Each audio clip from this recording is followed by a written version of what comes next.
আসসালামু আলাইকুম everyone, welcome back to my channel. আজ আমি আপনাদের তৈরি করে দেখাবো প্যাকেট মশলা দিয়ে সুস্বাদু চিকেন বিরিয়ানি। এই পদ্ধতিতে বিরিয়ানি রান্না করলে একেবারে ঝরঝরে আর পারফেক্ট একটা বিরিয়ানির রেসিপি আপনি নিজেই তৈরি করে নিতে পারবেন। খুব সহজেই এই রেসিপিটা তৈরি করে নেওয়া যায়। যারা কখনো বিরিয়ানি রান্না করেননি তারাও সহজে রান্না করে নিতে পারবেন। তো চলুন রেসিপিটি শুরু করি। ফার্স্টে আমি চুলা অন করে একটা ফ্রাই প্যানের মধ্যে দিয়ে দিচ্ছি 1 কাপ পরিমাণ সয়াবিন তেল। এর মধ্যে দিয়ে দিলাম কিছু গরম মশলা। এখানে আমি এলাচ, দারচিনি এবং লবঙ্গ নিয়েছি। দিয়ে দিলাম 1 কাপ পরিমাণ পেঁয়াজ কুচি। এবার আমি পেঁয়াজটা খুব ভালোভাবে তেলের সাথে ভেজে নিব। তো পেঁয়াজটা ভাজার সময় যদি আপনারা একটু ঘি দিয়ে দেন তাহলে কিন্তু পেঁয়াজ থেকে খুব সুন্দর একটা স্মেল বের হবে। তো আমি 1/2 টেবিল চামচ পরিমাণ ঘি দিয়ে দিলাম। এবার আমি ঘিটা দিয়েই খুব ভালোভাবে পেঁয়াজটা ভেজে নিব। একেবারে বেরেস্তার মতো করে ফেলতে হবে পেঁয়াজটা একটু ভালোভাবে সময় নিয়ে ভেজে নিতে হবে। তো আমি পেঁয়াজটা ভালোভাবে ভেজে নিচ্ছি। আর ঘি দিয়ে যদি পেঁয়াজটা একটু ভাজেন তাহলে কিন্তু খুব সুন্দর একটা স্মেল আপনারা পাবেন। তো দেখুন পেঁয়াজটা খুব ভালোভাবে আমি বেরেস্তার মতো করে ভেজে নিয়েছি, গোল্ডেন কালার করে। তো এর থেকে বেশি কিন্তু আর পেঁয়াজটা ভাজার দরকার নেই। এর থেকে বেশি ভাজলে কিন্তু পেঁয়াজটা পুড়ে যেতে পারে। তো আমি এবার এর মধ্যে দিয়ে দিব একে একে মশলা। তো ফার্স্টে আমি এখানে দিচ্ছি আদা, রসুন, জিরা বাটা 2 টেবিল চামচ, আদা বাটা 2 টেবিল চামচ, জিরা বাটা আর 2 টেবিল চামচ পরিমাণ রসুন বাটা দিয়ে দিলাম। উঁচু 1 টেবিল চামচ পরিমাণ শুকনো মরিচের গুঁড়া দিয়ে দিলাম। দিয়ে দিব 1 প্যাকেট পরিমাণ বিরিয়ানির মশলা। আপনি যে কোনো ব্র্যান্ডের বিরিয়ানি মশলা ইউজ করতে পারেন। দিয়ে দিলাম স্বাদ মতো লবণ। এবার আমি দিয়ে দিচ্ছি 1/2 কাপ পরিমাণ দুধ। দুধের বদলে কিন্তু আপনারা পানি দিয়েও মশলাটা ভালোভাবে কষিয়ে নিতে পারেন, কোনো রকম কোনো প্রবলেম হবে না। তো আমি দুধটা দিয়ে মশলাটা খুব ভালোভাবে কষিয়ে নিচ্ছি।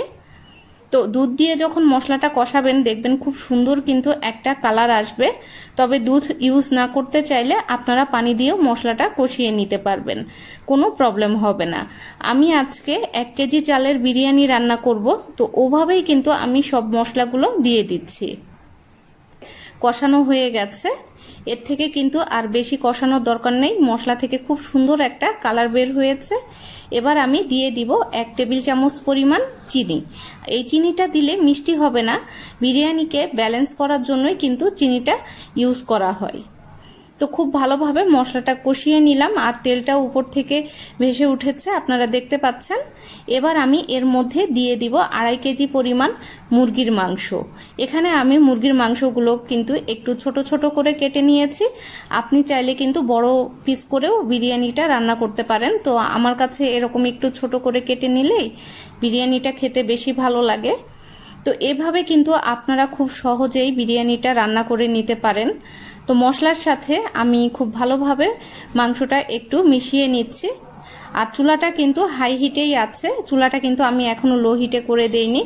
যেহেতু আমি এখানে ব্রয়লার চিকেন দিয়ে রান্না করছি বিরিয়ানিটা, তো চুলাটা হাই হিটে থাকলে কোনো রকম কোনো প্রবলেম হবে না।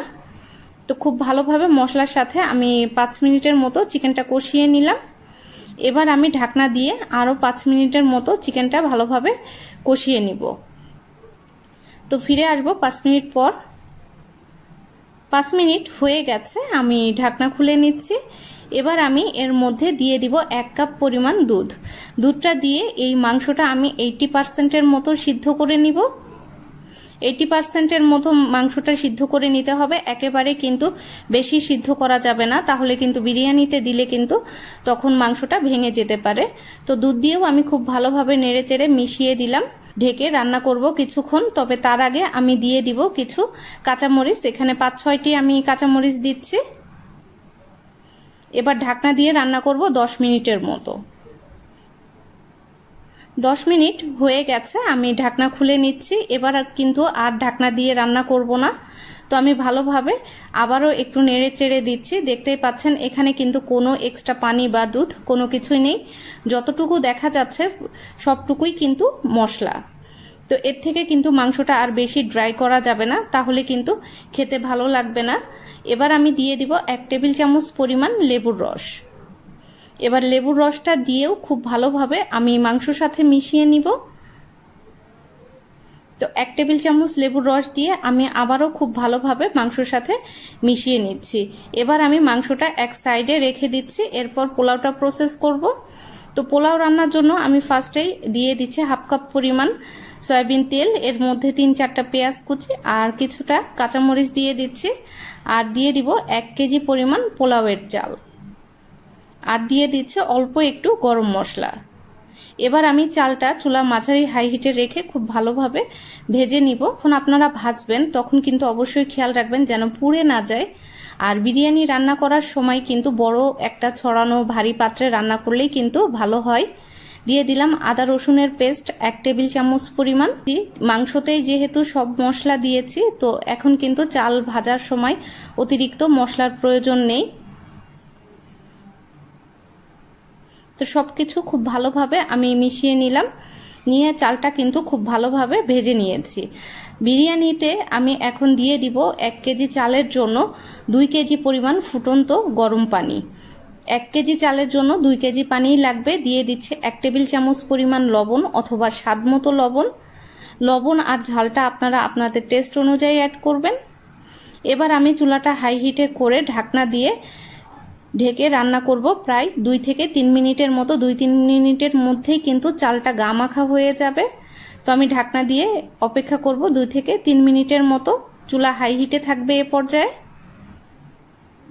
এবার আমি ঢাকনা খুলে নিচ্ছি। এবার চুলাটা আমি লো হিটে করে দিচ্ছি। এরপর দিয়ে দিব যে চিকেনটা আমি রান্না করেছিলাম ফার্স্টে, সেই চিকেনটা দিয়ে দিচ্ছি। সেই চিকেনটা আমি পুরোটাই দিয়ে দিব।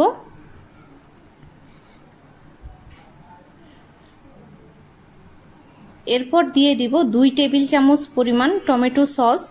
অবশ্যই বিরিয়ানিতে আপনারা এই উপকরণগুলো অ্যাড করবেন।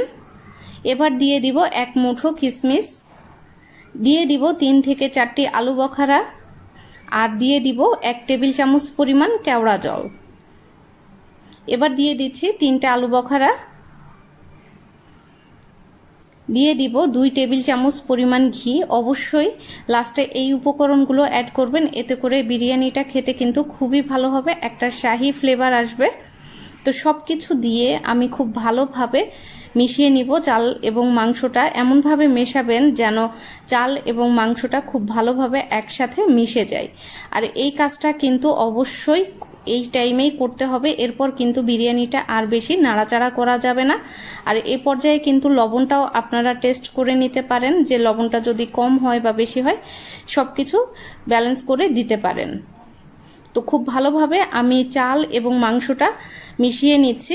আজকে আমি 2.5 কেজি মুরগির মাংস আর সাথে 1 কেজি পোলাওয়ের চাল দিয়ে খুব ভালোভাবে মিশিয়ে রান্না করলাম। এটা কিন্তু আপনারা যে কোনো ছোটোখাটো অকেশনে কিন্তু চাইলে তৈরি করে নিতে পারেন। এটা খেতে কিন্তু খুবই মজার হয়। এই পদ্ধতিতে যদি একবার রান্না করেন তাহলে কিন্তু বারবারই এভাবেই রান্না করে খেতে ইচ্ছে করবে। তো সবকিছু মেশানো হয়ে গেছে। এবার আমি বিরিয়ানিটা দমে দিব।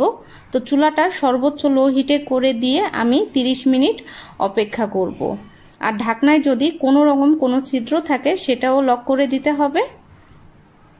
এরপর 30 থেকে 40 মিনিট পর আমি ফিরে আসলাম। তো দেখুন আমার বিরিয়ানির ফাইনাল লুক। বিরিয়ানিটা কিন্তু একেবারে ঝরঝরে আর পারফেক্ট হয়েছে। একটা চাল বা একটা মাংস কিন্তু একটুও ভেঙে যায়নি। এইভাবে আপনারা রান্না করে দেখবেন, খুব সহজেই কিন্তু বিরিয়ানি রান্না করা যায় কোনো রকম ঝামেলা ছাড়াই। তো আমি আপনাদেরকে সার্ভ করে দেখাচ্ছি বিরিয়ানিটা কেমন হলো। তো দেখুন একেবারেই কিন্তু বিরিয়ানিটা ঝরঝরে হয়েছে, চাল মাংস কোনোটাই কিন্তু ভেঙে যায়নি। তো আমি এবার সার্ভ করে দেখাচ্ছি আপনাদেরকে।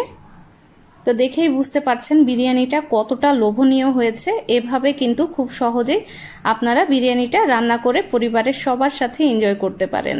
আশা করব আমার আজকের এই বিরিয়ানির রেসিপিটা আপনাদের কাছে ভালো লেগেছে। আপনারাও ট্রাই করে দেখবেন। আল্লাহ হাফেজ।